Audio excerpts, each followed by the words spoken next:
예. 끝까지 가봐야 알아요. 제가 인생을 많이 다 여기 인생의 선배님들이실 텐데 건방진 소리인지 모르겠지만 제가 공부한 바로는 인생을 끝까지 가봐야 합니다. 근데 인생뿐만 아니라 명상이라는 것도 앉아봐야, 이 좌보기에 앉아봐야 하는 거고, 꿀먹은 벙어리라는 사투리 있죠. 내가 맛은 있는데 말로 표현 못하겠네. 우리의 삶이라는 게, 우리는 늘 삶을 그렇게 열심히 살아왔음에도 불구하고 입 밖에도 못 꺼내고 살고 있어요. 사람이 참다운 선을 닦고자 할진대 라는 표현을 쓰셨어요. 우리 소태산 대종사님, 우리 원불교에서 말하는 소태산이라는 분이 장진이 깨달음을 얻고 나서 쓴 글 중에 한 문구지만, 참다운 선이 있으면 거짓선이 있는 게 아니고요, 참다운 선만 있는 거예요. 참다운 선만 있어요. 우리가 뭘 볼 때 이원론 쪽으로 보거든요. 아우 정말 애 많이 쓰셨어요. 옆에서 저는 애 안 썼나요 그럼? 이거는 분리되어 있는 생각이고, 왜곡되어 있는 생각이고, 일반화되어 있는 생각들이란 말이에요. 아니면 삭제되어 있는 생각이거나. 왜? 힘드신 만큼 힘드셨겠죠 라는 게 삭제되어 있으니까 그건 보지 않고, 왜 이분만 애썼어? 나도 애썼는데? 우리 인간의 삶, 분별하는 삶, 분리되어 있는 삶이거든요. 근데 그렇게 볼 필요가, 우리는 그렇게 왜곡된 시각으로 보는 거예요. 어떤 사건과 사안을. 여기서 소태산이라는 분이 얘기하는 참다운 선이라는 건요, 왜곡이 없는 거예요. 왜? 참다운 것밖에 없기 때문에. 어떤 분이 이제 이런 얘기를 하죠. 마음이 너무 힘들어요. 제가 이렇게 몇 프로나 힘들어요? 우울할 때 있죠? 몇 프로 우울하세요? 100%예요? 라고 이제 물어봐요. 100% 우울할까요? 마음이라는 게 100%가 있을까요?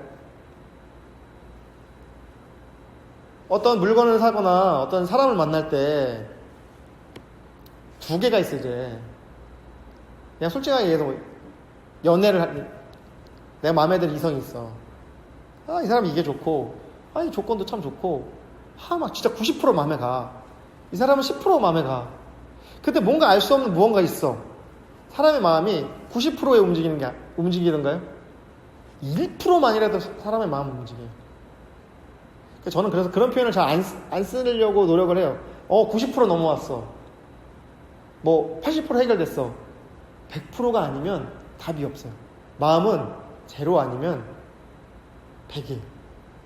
디지털이 0과 1로 움직인다고 하는데 잘 모르는데 하여간 그렇다 하더라고요. 제가 옛날에 명상 공부 열심히 할 때 저한테 명상을 가르쳤던 여러분이 계셨는데, 한 분이 저한테 그런 얘기를 했어요. 저한테 대성교무님은 99%가 됐다는 거죠. 지금 99% 완성이 됐다는 거예요. 깨달음을 향해 가는 길에 99%가 이제 곧 깨달음을 얻겠다는 거예요. 그 말을 듣고 나서 어때요? 기분이 어깨가 쑥 올라오는. 근데 그건 칭찬이 아니었어요. 뒤에 이어지는 말이, 진짜 마음의 세계, 우리가 흔히 말하는 깨달음의 세계는요, 0 아니면 100이에요. 99%는 아직 0라는 거예요.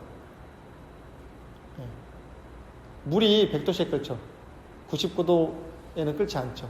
근데 물이 100도가 되는 순간 질적 변화가 일어나면서 끓기 시작하는 거예요. 근데 우리 마음이라는 게 99%는 없는 거예요. 99%는 0예요. 그래서 저한테 이제 그 얘기를 하면서 칭찬 아니라고. 그래서 교무님이 수행도 열심히 하고 뭔가 공부를 열심히 한 건 맞다. 그래서 지금 봤을 때 외형적으로나 이렇게 물어보고 대답을 해보니까 99% 완성이 되어 있는데 100%가 아니면 이 마음의 세계는 인정할 수 없다고. 그 얘기를 하는 순간 제가 되게 이 어깨에 들어갔던 뽕이 쑥 꺼지면서 다시 0가 되죠. 진짜 0가 되는 게, 완전히 산화가 돼서 제로로 가는 게 맞겠다는 생각이 들었어요. 그래서 참다운 선이라는 이제 키워드가 있는데, 우리는 이걸 보면 그럼 참답지 않은 선이 있나? 그래서 여쭤본 거예요. 아까 저는 이제 명상할 때 핸드폰 끄는 얘기를 안 해요. 그리고 오히려 핸드폰이 울릴 때 기회다. 끝나고 물어봐야지. 혹시 선을 하는 동안 여기서 물건 이런 소리 다 들리셨어요? 들리셨어요? 왜요? 집중하지 않아서? 집중을 해서겠죠. 네 네, 그치. 외경에 끌리지 않아서라는 표현을 맞겠지만, 선생님이 여기 지금 이런 뭐 제습 여기 좀 이제 지하다 보니까 제습기를 막 틀어놨는데 이런 소리가 혹시 귀에 들어오셨어요? 아까 진동한 거 아까 예, 그런 거 들어오셨어요? 좋습니다. 그건 좀 딱 임팩트가 있었으니까. 근데 제가 이제 그런 얘기를 해요. 이렇게 끝나면 이렇게 뭐 시끄러운 소리가 들렸을 때 이제 물어봐요. 그런 소리가 들렸어요? 어떤 이제 대학생들과 제가 대학생들과 이런 명상 모임 같은 거 할 때 이런 밖에서 이제 오토바이 지나는 소리가 들렸어요? 어떤 친구는 그것도 모르고 딱 이 입장에 들었다는 거예요. 이 선에 딱 세 개를 들어갔다는 거예요. 어떤 친구가 너무 시끄러워서 내가 너무 시끄러웠어. 진짜 왜 저 오토바이 저거 둘 다 틀렸어요. 들리되 그러니까 끌려가지 않아. 안 들리는 게 틀렸다는 표현은 좀 그런데 생생하게 들려야 돼요. 근데 끌려가지 않는 거야. 앞서서 말한 친구는 못 들었던 친구는요, 무언가에 빠져 있어서 그러니까 외부의 경계에도 내가 들어오지 않았다는 것도 100%는 아니고 너무 시끄럽고 그래서 짜증이 솟구쳤어도 외경에 끌려간 거예요. 한 사람은 내면에 가려서 외부에 이렇게 생생작동하는 세계를 못 본 거고, 한 사람은 저기에만 끌려 있어서 감정이 상해버린 거죠. 들리되 흔들리지 않는 거예요. 그래서 분별하되 분별하지 않는 거예요. 사실은 그러면 저한테 제가 분별하지 말라는 얘기를 많이 해요. 아까 간택하는 걸 싫어한다 이런 표현을 많이 해요. 이거다 저거다 가리지 말고 받아들이는 이게 영어로 서렌더 한다 그러거든요. 항복. 서렌더 한다는 게 뭐냐면 항복하는 거예요. 그러니까 사실 이 명상을 들어가는 어떤 태도 중에 제일 좋은 건 납작 엎드려서 항복하는 거예요. 항복 선언하는 거예요. 나 죽었어. 나 알아서 하셔. 나의 생사 여타를 알아서 하세요. 그리고 아까 이제 그냥이라는 표현을 썼는데, 비틀즈 노래 중에 레드비라고 있어요. 레드비. 그거를 레드비를 어떻게 번역해야 되냐 여러 가지 의견이 있는데, 그게 대세요. 그러니까 비가 존재하세요. 이렇게 여러 가지로 그것이 되세요. 그런데 그냥 레드비를 번역하는, 그래서 이제 그걸 한문으로 번역하면 무의라고 하는데, 무의. 노자의 무의. 함이 없음. 레드비는 그냥 존재하는, 그냥 있는 거예요. 그냥 비가 그러니까 존재하는 거야, 그냥. 그래서 보니까 자꾸 그냥이라는 말 쓰게 되죠. 이거 뭐라고 번역을 못 하겠으니까 그냥. 그래서 선언할 때는 그냥 제가 앞서서 그냥 앉으세요. 뭘 하겠다. 이 시간을 내가 열심히 집중해서 무언가 어떤 체험을 하겠다. 어떤 진짜 일심이 집중이 되어 있는 상태를 맛보겠다. 어떤 정말 이제 삼매라고 해서 그런 체험이 있어요. 뭔가 마음 집중이 잘 됐을 때 시간 가는 것도 모르고 어떻게 진짜 외부의 경계도 모르겠고 이런 경계를 들어가는 체험을 하겠다는 것, 한번 해보겠다는 게 벌써 유의 있거든. 유의. 뭘 해보겠다. 이미 이렇게 되면은 틀린 거라. 틀린 거. 틀렸다는 표현을 잘 안 쓰려고 하는데, 그러니까 굳이 억지로 유사한 표현을 갖다 대자면 틀렸다라고밖에 말할 수 없는 거예요. 참다운 선을 닦는다는 건요, 거짓된 선을 따로 배격하는 게 아니라, 빛을 어떻게 불러옵니까? 태양이 어둠이 사라지면 저절로 빛이 오는 거예요. 어둠이 사라질 때 빛은 저절로 오는 거예요. 그러니까 어둠을 어떻게 지웁니까? 해가 뜨면 저절로 사라지는 거예요. 어둠을 지우거나 어둠을 몰아내기 위해서 푸닥거리를 하는 게 아니라, 해가 뜨는 순간 해가 뜨는 순간 어둠은 사라지는 거예요. 참다운다는 게 거짓을 몰아내는 게 아니라니까요. 그대로 존재하면 참다운 거예요. 그래서 소리는 소리대로 들리고, 벨소리는 벨소리대로 잘 들리고, 그 상태가 참다운 선인 거지, 참다운 선이 어디 따로 있어가지고 뭔가 자세를 잘 잡고 내가 30분 하는 이 명상 한 시간에 뭔가를 열심히 노력을 해가지고, 요즘 노력하면 이렇게 노력인데, 선은 노력하는 게 아니라 노력을 안 할 때 진정한 명상의 경지에 들어가는 거지, 뭔가 노력을 하고 자세를 잡고 힘을 주고 해서 되는 거는 사회생활은 그렇게 하는 거겠지만, 이 명상의 세계라는 거는 그렇게 되어지는 게 아니다 라는 말씀을 드리고 싶었어요. 그러면 저희들이 교단에서 조금 네네네. 들은 것도 많고 익숙해져서 일단 뭐 선을 한다고 하면 이제 자세부터 딱 그렇죠. 잡고 가는 거죠. 그렇죠. 자세를 편하게 하더라도 일단 이렇게 있으면 호흡을 관리를 제가 느껴요. 내 호흡을 내가 지금 통제하고 있다는 거를 그렇죠. 느끼거든요. 근데 그 통제를 하면 그 호흡에 약간 집중이 돼서 사실 그렇죠. 그런 맛이 있죠. 얘기하는 네, 네, 네. 선 좌선 그럼요. 이런 건 되는데 하다 보면 아 내가 호흡을 통제하니까 이게 호흡이 자연스럽지가 않아요. 그럼요. 맞습니다. 이게 시간이 한참 지나면 이게 이제 벅차서 맞아요. 숨이 네, 이렇게 들이쉬는 숨은 되는데 내쉬는 숨까지 통제하니까 이게 벅차서 이제 깊이 가슴으로 호흡을 한번 맞아요. 하고 다시 호흡을 한 다음에 이제 하다 보니까 불편한 거죠. 맞아요. 편하지가 않아서 그래서 이제 이 부모님이 그러면은 나가는 숨까지는 통제를 하지 말으라 하는데 이제 이게 통제를 하지 않는 게 어떤 거지? 이제 그게 습관이 돼서 내맡겨 보지 않았으니까 불안해요. 이게 어떻게 해야 자연스럽게 내보내는 건지 모르는 거예요. 그래서 이제 그런데 그 호흡마저도 통제를 전혀 하지 않으면 우리가 흔히 얘기하는 그 평소에 있을 때는 내가 호흡을 어떻게 하는지 신경 안 쓰잖아요. 그러니까 그럼 멍 때리기인가? 그 멍 때리기 할 때 제일 편하잖아요. 아무 생각 없이 그냥 멍하게 앉아있는. 좋은 질문입니다. 그거하고 명상은 뭔지 다를 것 같은데? 그런 생각이. 좋은 질문이에요.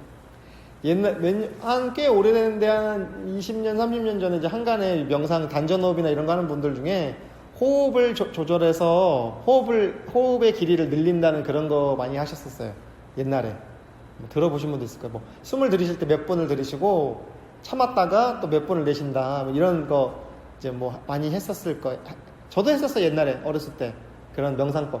호흡을 그러니까 호흡을 아주 내가 내 의지대로 통제를 해가지고 호흡의 길이를 길어서 왜 그게 이론이 뭐냐면 거북이가 호흡이 길어서 오래 산다 이런 거 있어요. 그래서 왜 학도 호흡이 길어서 호흡을 길게 만들면은 불로장생한다 이런 도교의 이론들이 있으니까 거기에 바탕에서 호흡을 내가 통제하다 보면 호흡이 길어져서 이제 이 건강에 보존이 된다 뭐 이런 어떤 일이 있는데 저는 그런 걸 아주 통렬하게 비판하는 사람이에요.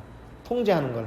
그러니까 의식을 통제하는 걸 되게 통렬히 비판해요. 그러니까 왜 그러냐면 제가 그래서 그런 얘기를 하는 사람한테 너는 거북이나 학이 되려고 선을 하냐? 이런 얘기를 하거든요. 거북이의 길이 있고 학은 학의 길이 있는 거고 인간은 인간의 길이 있다. 그리고 호흡이라는 거는 저절로 그래서 비유를 드는 게 옛날에 수염을 허옇게 기른 할아버지가 계셨대요. 이 수염이 자기한테 되게 자부심이야. 그 수염을 다 길게 해서 늘 이렇게 수염을 딱 가다듬고 빗질도 하고 다 뭐 묻지 않게 다 관리하고 이렇게 가위로도 하고 해서 수염을 다 멋지게 기르는 할아버지가 계셨어요. 손주가 어느 날 물어봤어요. 할아버지 주무실 때 수염을 이불 속에 넣고 주무세요? 빼고 주무세요? 라고 물어봐. 할아버지 생각해보니까 한 번도 의식 하지 않았거든. 그래서 오늘 내가 자고 아침에 일어나서 말해주마 그랬어요. 이 할아버지가 누웠어요. 수염을 이불 속에 넣었다가 뺐다가 넣었다가 뺐다가 밤을 샜어요. 똑같은 거예요. 우리가 호흡을 어떻게 하는지 호흡을 챙기라 관찰하라 그러는데 이게 중요합니다. 호흡을 관찰하라고 하는 거는요. 여기서 좀 유식한 표현을 하면 메타인지가 들어가는 거예요. 내 호흡이 아니고 호흡하는 나를 보는 거예요. 호흡을 하고 있는 나를 관찰하는 거지 그 호흡 자체 들이쉬고 내쉬는 걸 관찰하는 게 아니라는 거죠. 그러니까 숨을 쉬고 있는 나를 보는 거예요. 이렇게 하면 호흡을 관찰하는 거지 호흡을 느리는 건 호흡을 관찰하는 게 아니에요. 호흡에 개입하는 거지. 호흡을 내가 어떻게 해보겠다. 그럼 이게 벌써 호흡과 내가 싸우는 거예요. 호흡은 호흡의 길이 있는데 내가 그걸 야 너 그렇게 하지 마. 너 왜 게임하고 늦게까지 게임하고 왜 공부 안 해? 이놈의 자식 크고 뭐가 될 거야? 이거예요. 너 석천이 너 왜 밤에 늦게까지 게임하고 너 왜 엄마 말 안 듣고 너 그래? 이것처럼 너 호흡에 늘어나라니까 안 늘어나고 왜 그러고 있어? 왜 점점 짧아져? 이렇게 되면 석천이가 그 말을 듣겠어요? 엄마 알지도 못하면서 반항하죠. 호흡도 똑같아요. 호흡이란 놈도 만약에 인격이 있다면 쥐가 뭔데 나한테 늘어났다 짧았다 해. 나는 내가 하고 싶은 대로 할 건데. 그럼 어때? 이거는 명상이 아니라 싸우는 호흡과 내가 싸우게 되는 거예요. 명상은 싸우는 게 아닙니다. 명상은 싸움하는 게 아니에요. 호흡이 잘하고 있는지를 내가 보는 거예요. 옆에서. 호흡이 잘 들어쉬고 내쉬는지를 내가 보는 거라고.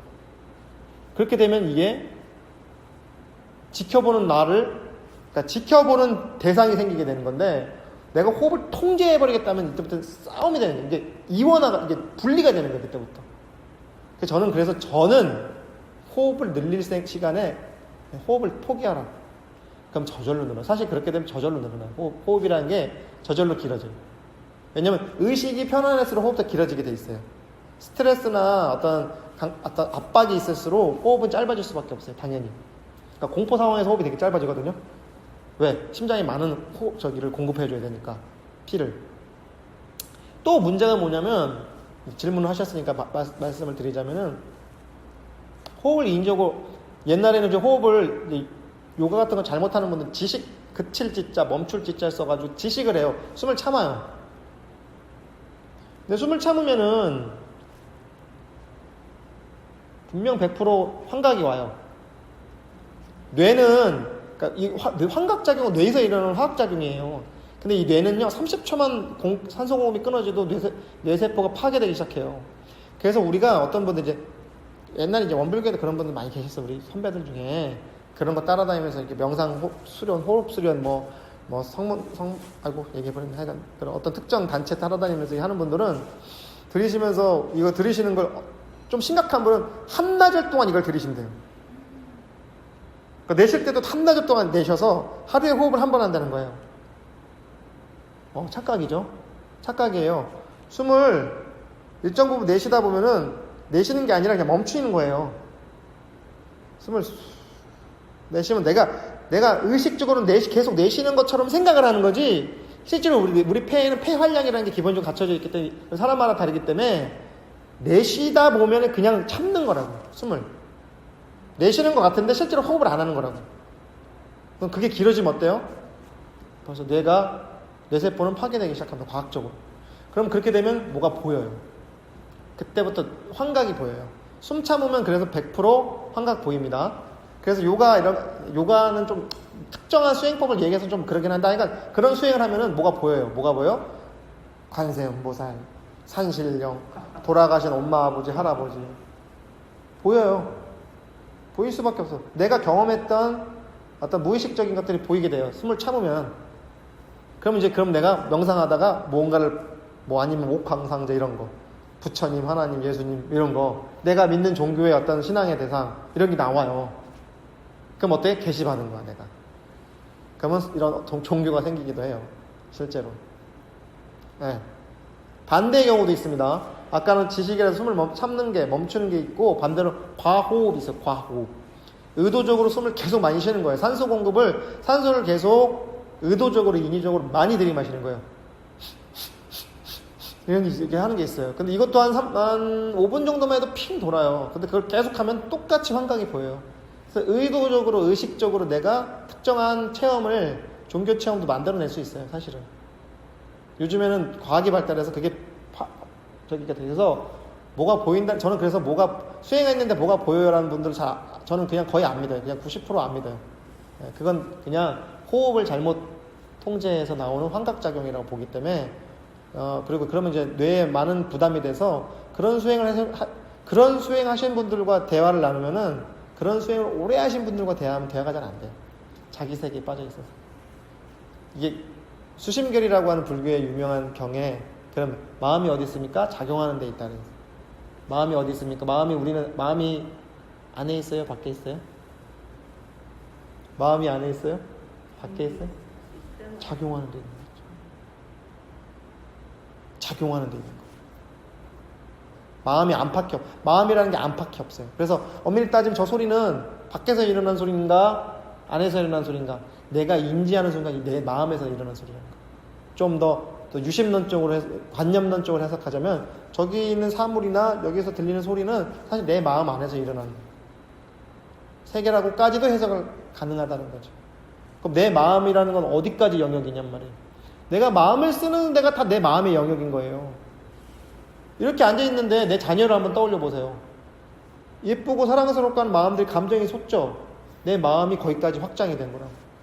근데 예수님, 공자님, 부처님, 원불교, 대종사님 같은 분 어때요? 온 우주가 확장되어 있죠. 그러니까 어때요? 남이 아니야. 내 새끼, 내 권속이야. 내 가족이라고. 근데 우리는 내 가족만 내 가족이라고 생각하죠. 조금 더 확장하면 우리 친척들까지도 가족 같아. 에휴, 조금 더 확장하면 우리 같이 교당 다니는 사람까지는 가족 같아.